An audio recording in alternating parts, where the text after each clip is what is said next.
Hey, what's going on, everybody? Today is January 16th. You are listening and watching the Daily AI Show live.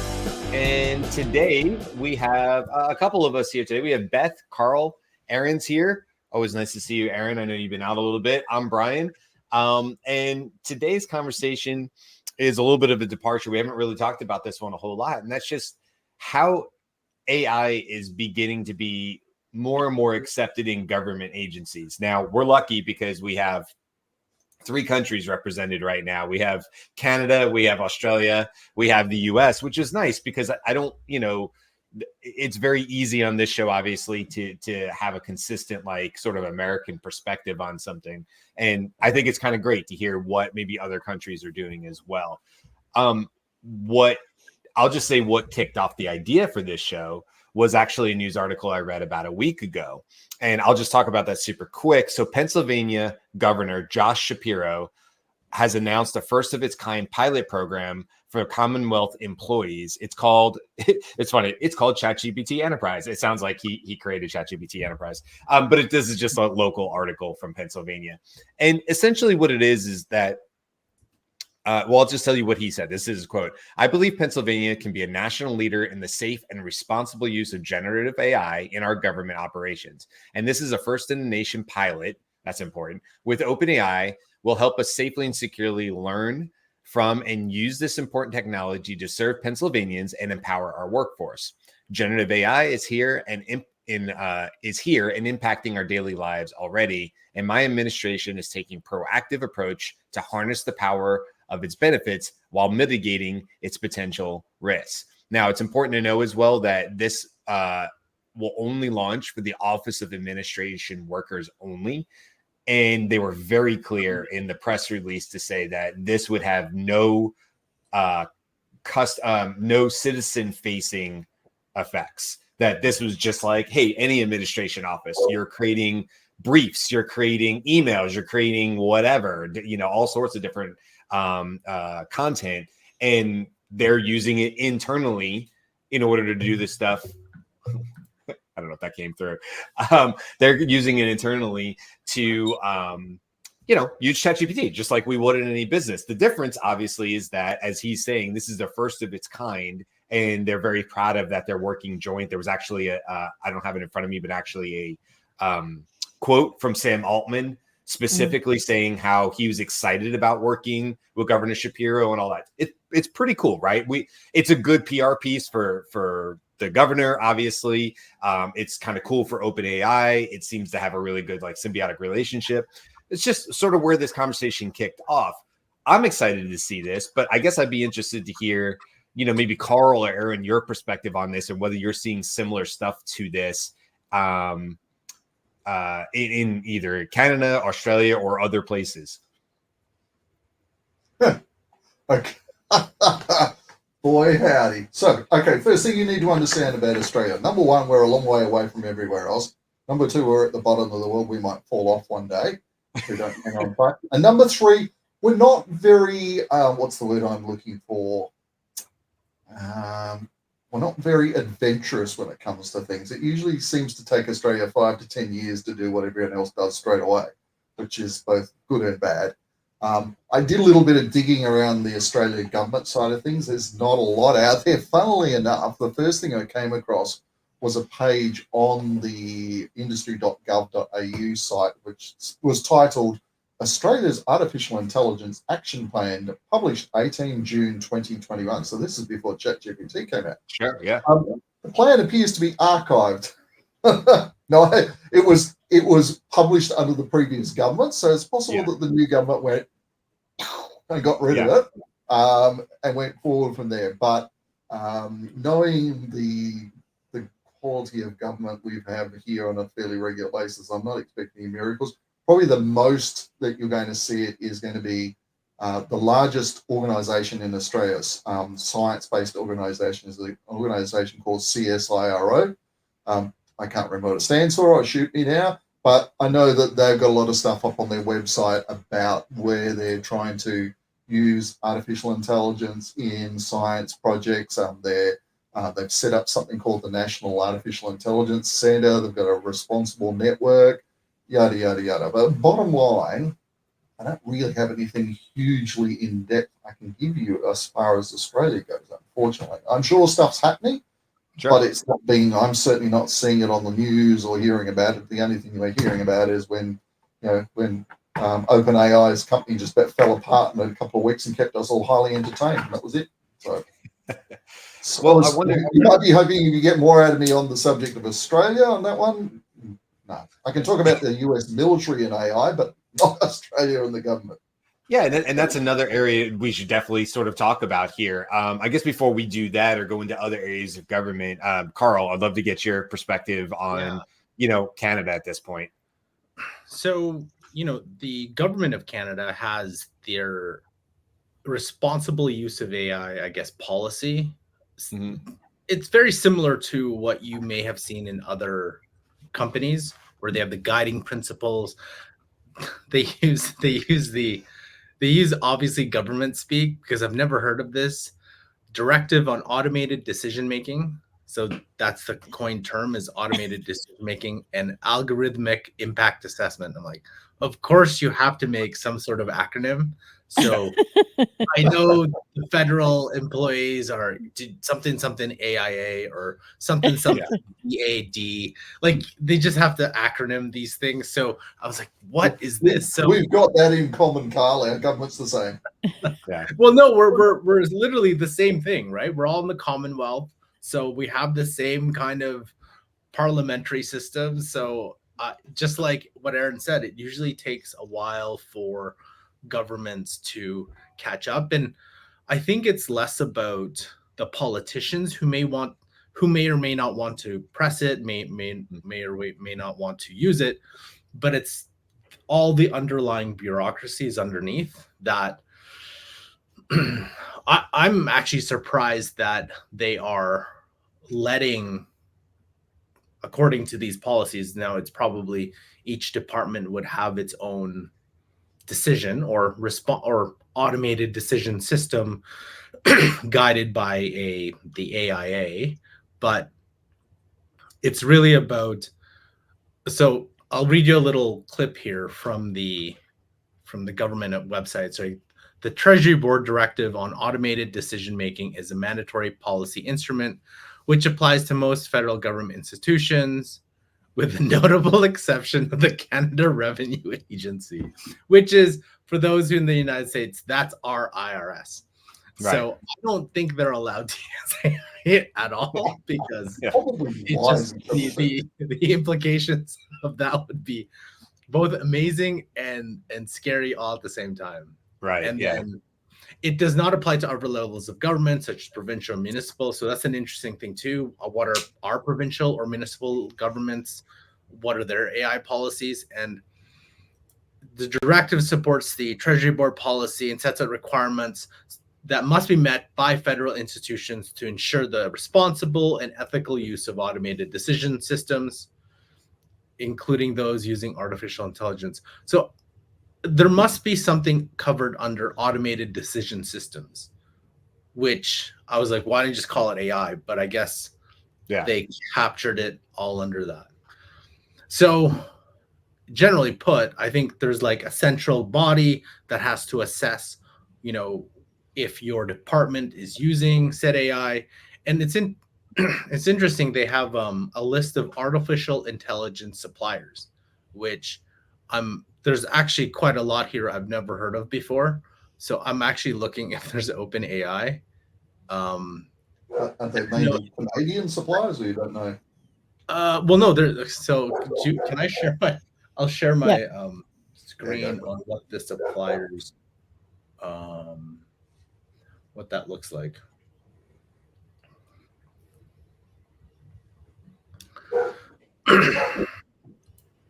So allows to work up to 4 million, 1 million, 4 million, 9 million. I didn't know who some of these companies are. So I was like, oh, they do McKinsey, I guess, consulting on AI. I would not I wouldn't consider some of these AI necessarily first companies. Yeah. It's interesting. OpenAI is not on the approved list, but Palantir is. Which I was like, but Palantir Technologies is. And if those who don't know who Palantir Technologies, it's a defense Military. and AI military. Yes. So, very interesting stuff they're doing. Yeah. I feel there's a lot of companies that got in here. I'm like, that's a university. I'm curious to know half of these companies, like, do they even do AI? Or they probably have something in their offering that includes AI, but that's not the priority. The thing is, though, this is a very lucrative list because you get on this list, that means you have the door into government contracts. So it's a very, very, I'm sure there's a lot of people who did a lot of lobbying to get on said list, right? Sure, right. Which is, but fascinating that OpenAI isn't even on this list. So, right.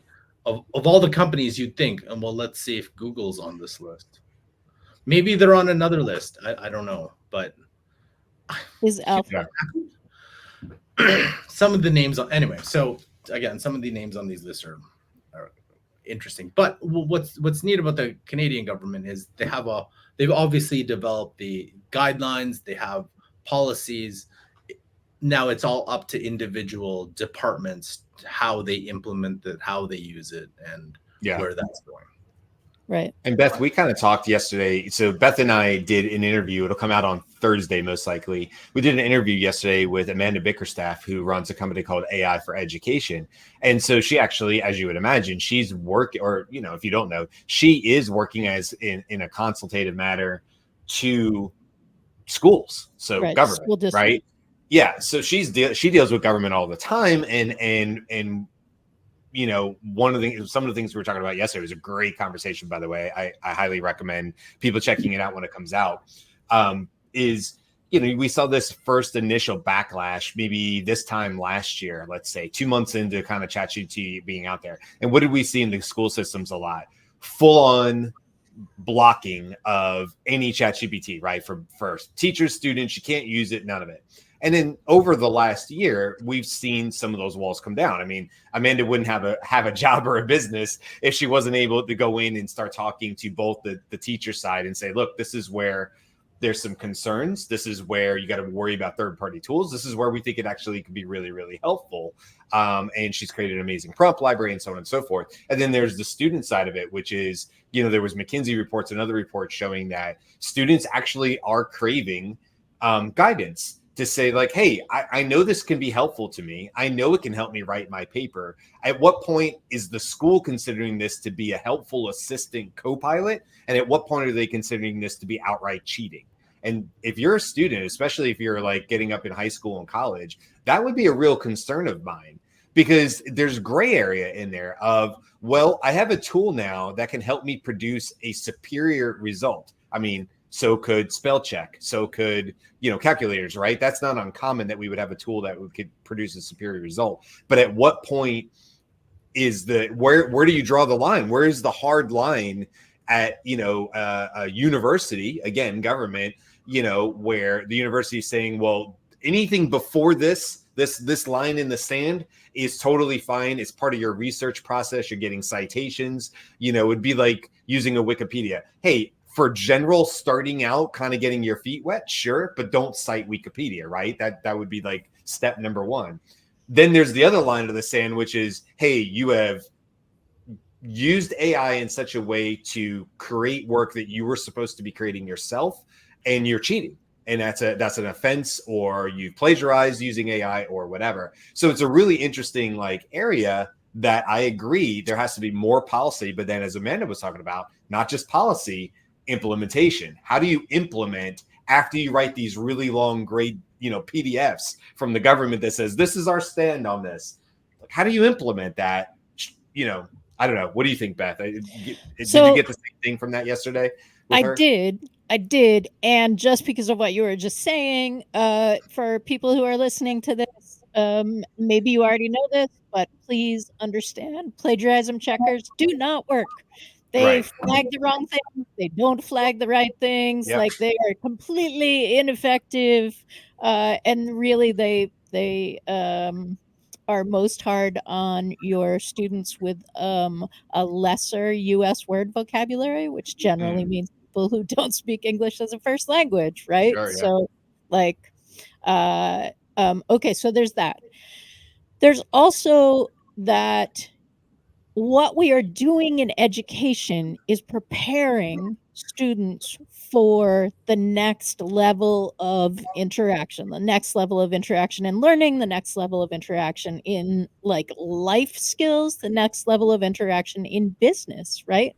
Preparing them to have jobs. And you can't ignore this. Right.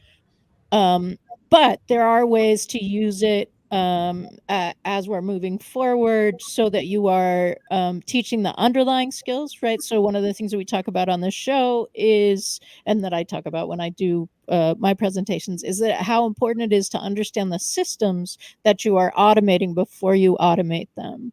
That's sort of what we're talking about here. It's helpful to understand what multiplication is before you just whip out that calculator. Right? It's helpful to understand some of those things. When I was in college, we graphing calculators was like a big thing. Second time I went back to college, and so like we used that in our stats class and our probabilities class, right? But we still had to know what the concepts were behind it. Sure. So those kinds of things. The other thing that I want to talk about is the study from that Ethan Malik did with Boston Consulting Group, because if we just think about government, that study showed that that people using AI finished 12.2% more tasks on average, completed tasks 25.1% more quickly, and produced 40% higher quality results. So, regardless of how we're implementing, I think it is likely that everyone can agree that if those results are possible in government, like, yay, let's consider that a path that we would like to go down. And yes, all of the things that we're talking about are still an issue, but the like that would be lovely for citizens who are experiencing their government services, and it would be lovely for people who are working in government who are offering those services. And it's a complicated path. So I want to jump in and say a couple of things. Number one, I'm sure that Canada and America's government is similar to Australia, and that there's a lot of technically not overly capable people in government, i.e., they're not real propeller head computer nerds like us. That's number one. You know, I'm a propeller head. That's cool. Do you know, I still remember that because they made a famous meme out of this. That guy in American politics who came up with the internet as a series of it's a dump truck, or it's a series of tubes or something like that. I don't know if any of you remember that, but that was hilarious back in the day. But we've got people making really important decisions who really don't understand it. And that's number one, that's a concern for me, and I'm sure it's a concern for a lot of people. Number two, they tend to do what government does, which is make a lot of noise and sing and dance. And like I said, like the artificial intelligence plan, well, it's been archived on the website. I clicked the link to read the archive, it's gone. So I'm like, yeah.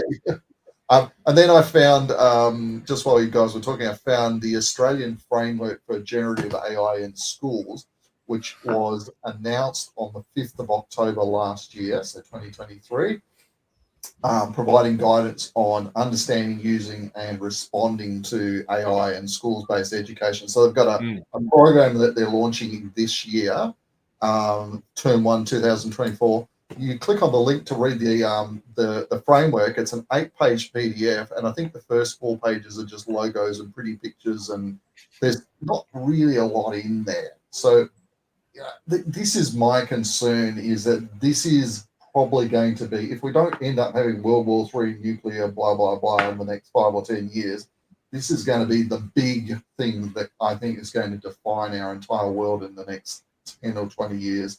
sooner than that in a lot of cases, but it will get there in the next 10 or 20 years where it'll be everywhere. And honestly, I try not to be pessimistic, but it worries me that a lot of governments just don't have the skill set to understand it, and also are potentially beholden to interests that would rather move things in their direction by dropping a few donations into people's pockets and that kind of stuff. So, Eran, you strike me as somebody that probably like the movie The Life of Brian. Do you remember the movie The Life of the Monty Python? I'm a big Monty Python fan.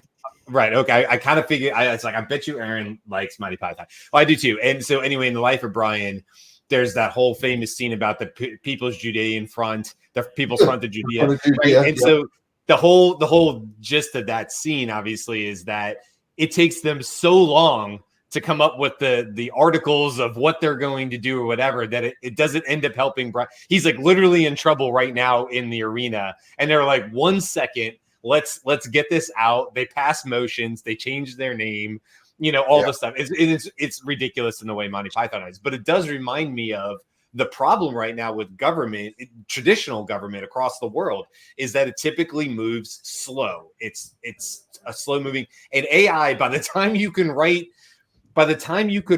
a really solid governance on some AI policy, the technology changed and it's outdated. And so you can just keep chasing your tail over and over and over again. I guess that's why I like what drew me to this thing about Governor Shapiro. I don't know him, by the way. I don't. In fact, I will say this. If it's the guy I think it is, I've seen him on online talking. He was making a comment about, I think it was about Trump or something. I was about to say, I don't even know if he's a Democrat or Republican, which I'm kind of happy about. Okay. I'm assuming Democrat probably, but what's his name again? I'm going to Google him while you're talking. Josh Shapiro. Yeah. And I believe he's a Democrat.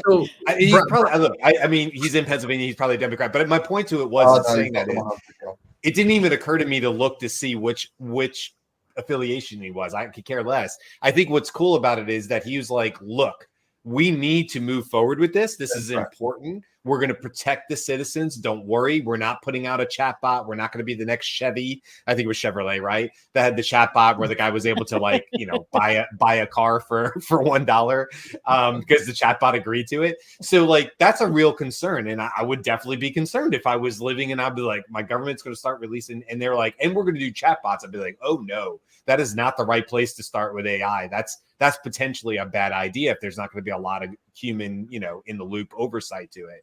But in this case, it's like, no, we're just going to start where it makes the most sense. And look, I think we need our employees to start using these tools. And as it said in another article, not the one where I quoted, but it was like, this is a pilot. We need people to go in there and play around in the sandbox and figure out for themselves where they think this tool like a ChatGPT Enterprise could be really helpful for the job they're doing day in and day out, and taking small tasks off their plate. He didn't say it that way, but that was the gist of it. And I thought, you know what? That's no different than any other small business. It's like, hey, we're not trying to radically change the business. We're trying to take 5 to 10 small repetitive projects off your plate and hand them over to AI in a way that just frees up more time, makes us more efficient. And so, yeah, sure. I don't live in Pennsylvania, but I would love for the government to run a little more efficiently so that they could free up time. They never have enough employees to do everything they want. Who knows? Maybe this will trickle all the way down to permits, right, Beth, in the States. If we could just get a few more people in permits, the whole world would open up. So I don't know. To me, it's encouraging, and I like the way they're doing it in a small fashion. We're not trying to eat the whole elephant here, guys. We're just trying to do a small thing, and if it doesn't work, we'll be the first to say it doesn't. But we think this is the path forward because, hey, we've got to adopt AI. It's going to happen anyway. One thing I wanted I thought about, and it was a little tied to the deal that the Screen Actors Guild negotiated with Hollywood, is what the federal, I know in Canada, I don't know about Australia, but the unions in the federal government system, I know the unions in all the different levels of government, when you start saying efficiency these are the key words that I remember management always says to, and this is it's more hyper. There's more hyper awareness in government, in union, especially government unions, where it's like, hey, we want to do this efficiency and this efficiency and this efficiency.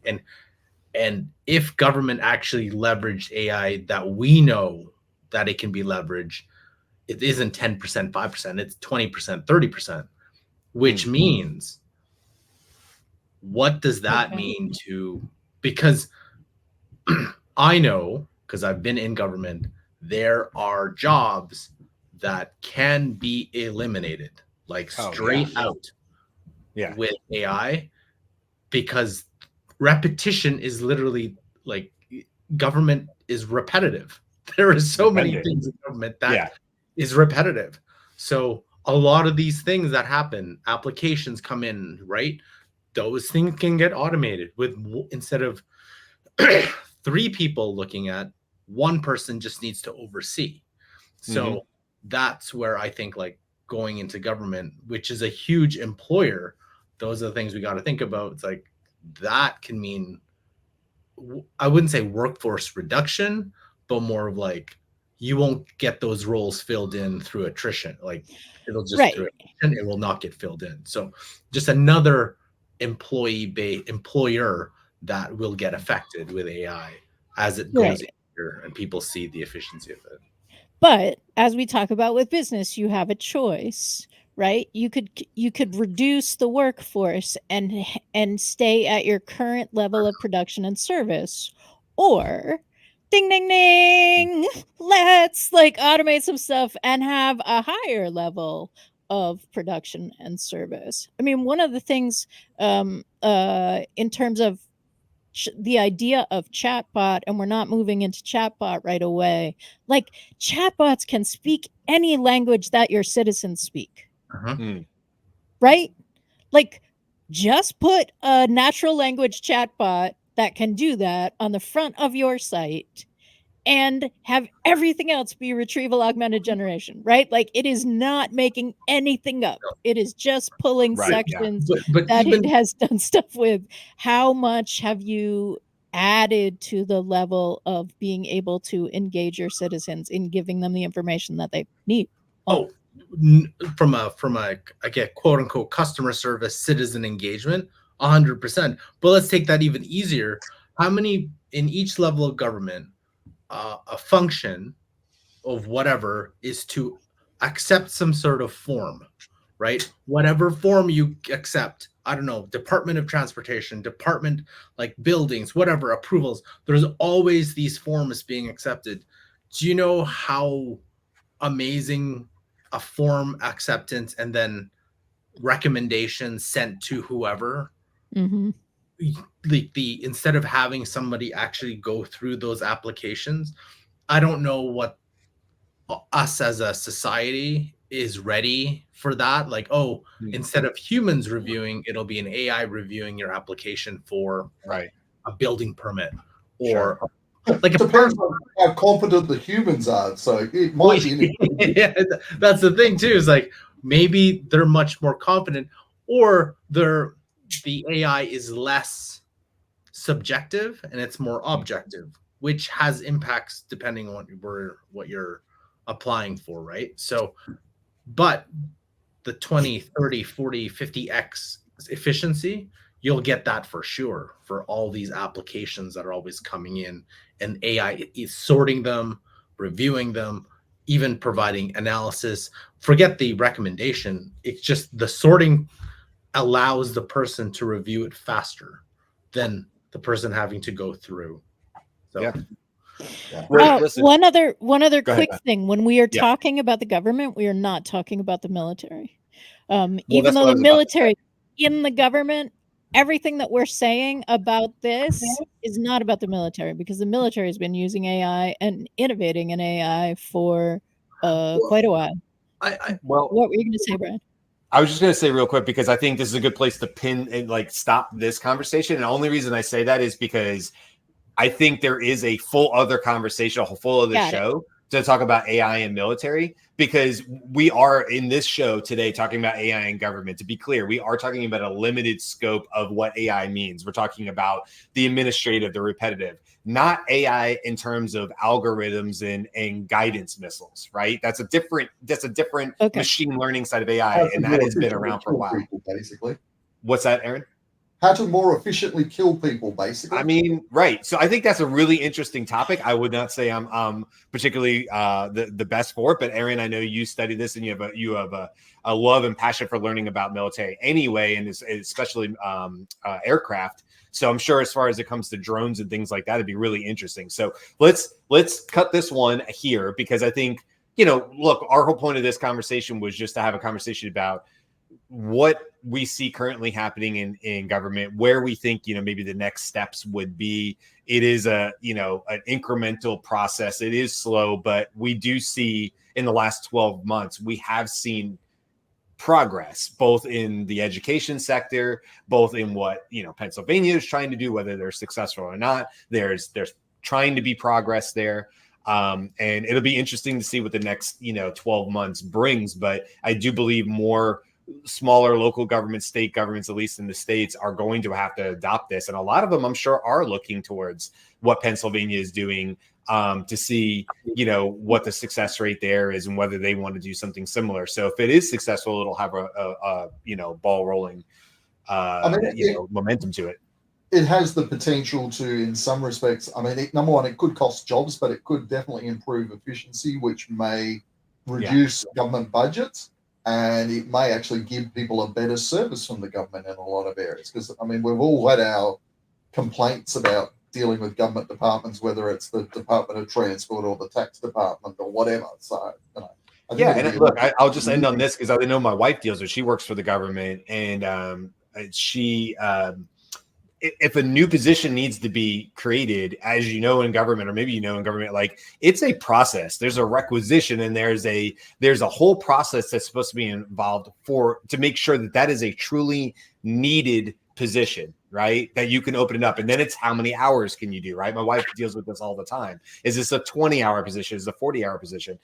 What I think is obviously going to come in the future is this position needed? What's the percentage of human plus AI for said position? And then that will determine who you can go get for that job based on what they're able to do, which all is to say, don't wait to learn whatever your job is. Don't wait to see when AI comes to you. Get into these tools, whatever they are, the ChatGPTs, the Bards, whatever it is, get into them and use them and understand them as if you were trying to learn this new language, because it's only going to make you and strengthen your position. And yes, if there are some jobs that go away, there's also going to be new jobs that are created. And who are they going to look at? It's the people who truly have AI literacy. So, keep going back to the sandbox, keep going and playing. There's free tools out there that cost literally nothing other than your time to go into them. And keep listening to shows like this one for more ideas and ways that you can get involved. Okay, we'll stop it there. The upcoming this week, tomorrow, we got the news, and actually there's been some pretty big announcements from Microsoft in terms of Copilot. So we will cover as much of that tomorrow as we can, and what they just came out with and how it's different than ChatGPT and all those good things. So we'll talk about Microsoft Copilot as well as all the AI news tomorrow. CES is over, so we can wrap that up. Thursday, we're talking, it's called Meet the Newest AI Robot, Your Car. So just talking about this idea of cars and how they're transforming into Transformers.